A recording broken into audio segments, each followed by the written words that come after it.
Assalamualaikum warahmatullahi wabarakatuh. Alhamdulillahi rabbil alamin.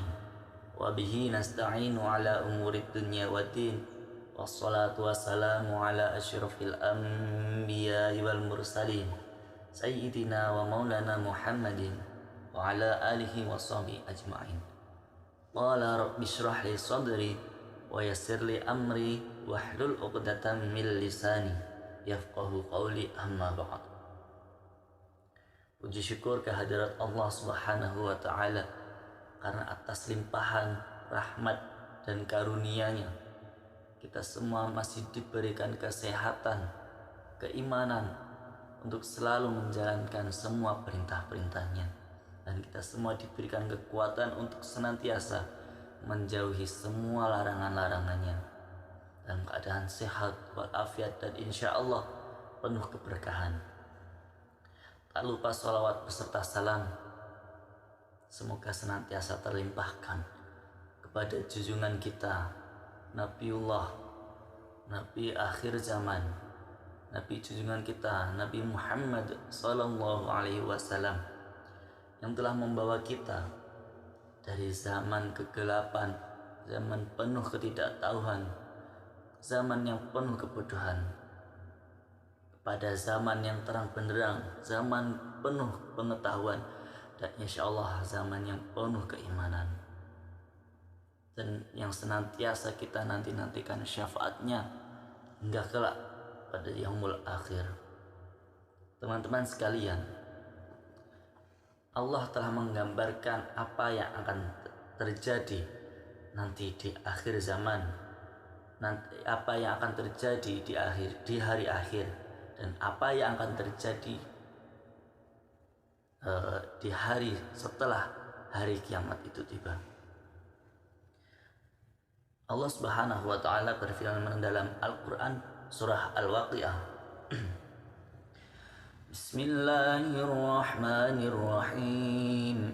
Idza waqa'atil waqi'ah ليس لوقعتها كاذبة خافضة رافعة إذا رجت الأرض رجا وبست الجبال بسا فكانت هباء منبثا وكنتم أزواجا ثلاثة فأصحاب الميمنة ما أصحاب الميمنة وأصحاب المشأمة ما أصحاب المشأمة والسابقون السابقون أولئك المقربون في جنات النعيم ثلة من الأولين وَقَلِيلٌ مِّنَ الْآخِرِينَ. إِذَا وَقَعَتِ الْوَاقِعَةُ, apabila terjadi hari kiamat, atau kita sebutkan hari akhir. Laisa liwaqa'atiha kadzibah, terjadinya tidak dapat didustakan. Maksudnya tidak ada seorang pun yang mempercayainya kejadian sebagaimana ia tidak mempercayainya sewaktu di dunia, sewaktu masih hidup. Lalu khafidatur rafi'ah, kejadian itu merendahkan satu golongan dan meninggikan golongan yang lain. Maksudnya bagaimana? Kejadian hari kiamat itu menampakkan siapa di antara mereka yang masuk ke dalam golongan yang terhina, atau karena mereka itu akan dimasukkan ke dalam neraka, dan akan meninggikan, menampakkan orang-orang yang akan diangkat derajatnya atau akan dimasukkan ke dalam surganya. Lalu bagaimana kejadian hari kiamat itu? Idza rujjatil ardu rajja, apabila bumi diguncangkan sedahsyat-dahsyatnya, itulah hari kiamat. Bila mana bumi mengalami gempa yang amat dahsyat, sebesar-besarnya gempa yang pernah terjadi selama ini, itu belum ada apa-apanya. Pokoknya di mana hari kiamat itu terjadi gempa yang amat dahsyat. Seperti apa gempanya? Wa bussatil jibalu bassa, dan gunung-gunung dihancurkan sehancur-hancurnya.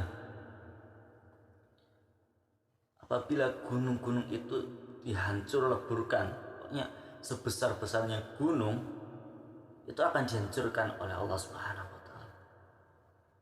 Jadi gempa itu tadi akan memberikan efek pada gunung itu sampai hancur. Selama ini kan yang terjadi efek dari gempa bumi mungkin hanya rumah hancur, rumahnya roboh atau yang lain. Itu saking dahsyatnya gempa yang terjadi pada hari kiamat itu sampai menghancurkan gunung-gunung yang ada di dunia ini. Lalu fakana haba'an mumbassa, maka jadilah ia atau gunung tersebut debu-debu yang berterbangan. Bayangkan, gunung yang segitu besarnya itu menjadi debu-debu yang berterbangan. Seberapa kecil sih debu-debu? Apakah kita bisa melihat debu? Dari gunung yang segitu besarnya menjadi debu yang amat sangat kecil. Sungguh luar biasanya gempa yang akan terjadi pada hari kiamat nanti. Lalu wa kuntum azwajan salasah, dan kamu, kita semua akan menjadi 3 golongan. Golongan apa saja kak?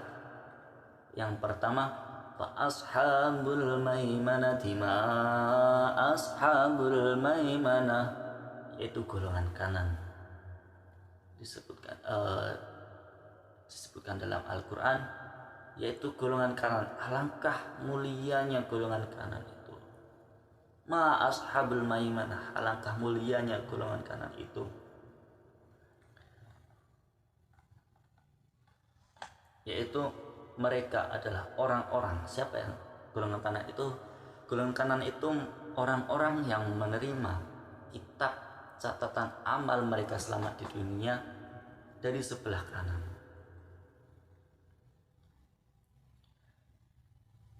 Dari ayat ini menjadi mubtada, sedangkan khobarnya ialah alangkah mulianya golongan kanan itu. Ya, ayat ini mengandung makna yang mengagungkan dan memuliakan kedudukan mereka, karena mereka akan dimasukkan ke dalam surganya Allah. Lalu golongan yang kedua, wa ashabul masy'amati ma ashabul masy'amah, dan golongan kiri, alangkah sengsaranya golongan kiri itu, yakni mereka yang menerima kitab catatan amalnya selama di dunia dari sebelah kiri, alangkah sengsaranya. Kalimat ini mengandung makna yang menghinakan kedudukan mereka yang termasuk ke dalam golongan kiri, karena mereka akan dimasukkan ke dalam neraka Allah Subhanahu wa taala. Na'udzubillahi min dzalik.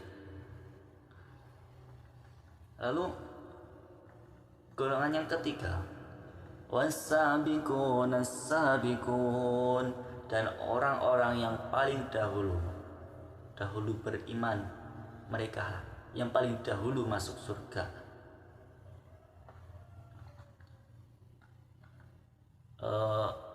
Yang dimasukkan dari orang-orang yang dahulu adalah mereka para nabi. Ayat ini berkedudukan menjadi mubtada, orang-orang yang paling dahulu. Lalu pada ayat ini mengungkapkan makna yang pertama, yang dimaksudkan sebagai ungkapan tentang keagungan kedudukan mereka, kedudukan orang-orang yang terdahulu. Lalu ulaikal muqarrabun, mereka itulah orang yang paling dekat dengan Allah. Lalu apa imbalannya bagi mereka orang yang dekat dengan Allah? fi jannatin na'im, berada di dalam surga yang penuh kenikmatan, penuh kebahagiaan, dan penuh keamanan, kenyamanan. Sullatum minal awwalin, sebagian besar dari orang yang terdahulu. Ini menjadi mubtada karena artinya golongan mayoritas dari umat-umat terdahulu. Lalu dilanjutkan kepada ayat yang selanjutnya, wa qalilum minal akhirin, dan golongan kecil dari orang-orang yang kemudian, yakni dari kalangan umat Nabi Muhammad SAW. Mereka terdiri dari bagian besar umat-umat terdahulu, dan umat Nabi Muhammad adalah orang-orang yang paling dahulu masuk surga. Semoga kita senantiasa masuk ke dalam umat-umat yang diakui oleh Nabi Muhammad SAW. Amin Allahumma amin. Itu diterangkan siapakah yang termasuk dalam golongan kanan. Lalu yang termasuk golongan kiri dijelaskan pada surah Al-Waqiah pula pada ayat 41 sampai 46. Wa ashabus shimali ma ashabus shimal, dan golongan kiri alangkah sengsaranya golongan kiri. Pada ayat ini menceritakan, menggambarkan sungguh terhinanya golongan kiri itu. Bagaimana, imbalan apa yang diberikan kepada orang-orang yang termasuk golongan kiri? Fi samumin wa hamim. Fi samumin wa hamim, mereka dalam siksaan angin yang sangat panas. Tidak ada angin yang dingin, apalagi angin yang sejuk. Mereka menerima angin yang sangat panas dan air yang mendidih. Sungguh terhinanya golongan-golongan kiri itu. Lalu wazillim yahmum, dan asap yang begitu hitam, asap yang begitu tebal.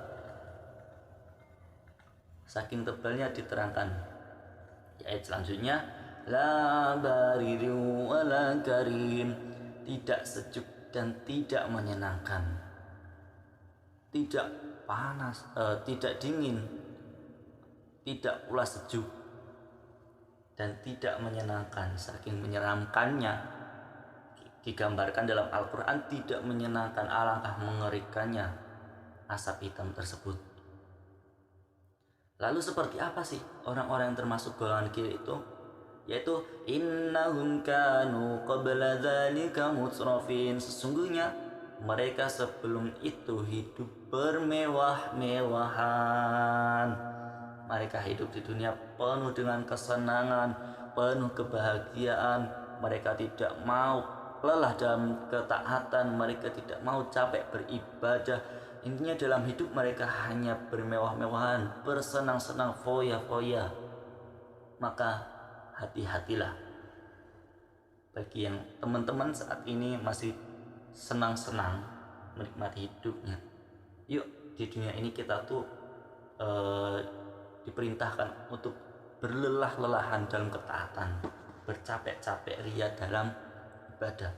Sebenarnya nggak capek sih ibadah itu, bila kita menikmatinya. Maka ibadah, apalagi sholat, itu adalah menjadi waktu yang paling kita tunggu, karena di dalam sholat itu kita akan merasakan kenikmatan yang luar biasa. Ibarat kata kita tuh menantikan waktu di mana kita bisa bertemu dengan Allah. Karena dalam bacaan sholat itu adalah suatu komunikasi dengan Allah Subhanahu wa Ta'ala.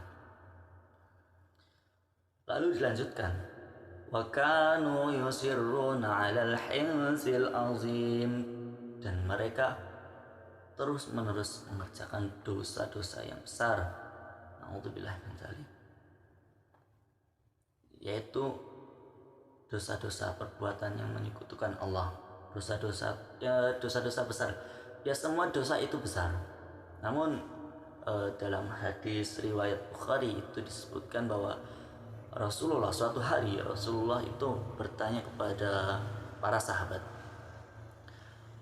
"Wahai sahabat, maukah kalian aku kasih berita mengenai dosa-dosa besar?" Lalu para sahabat menjawab, "Ya, tentu saja ya Rasulullah."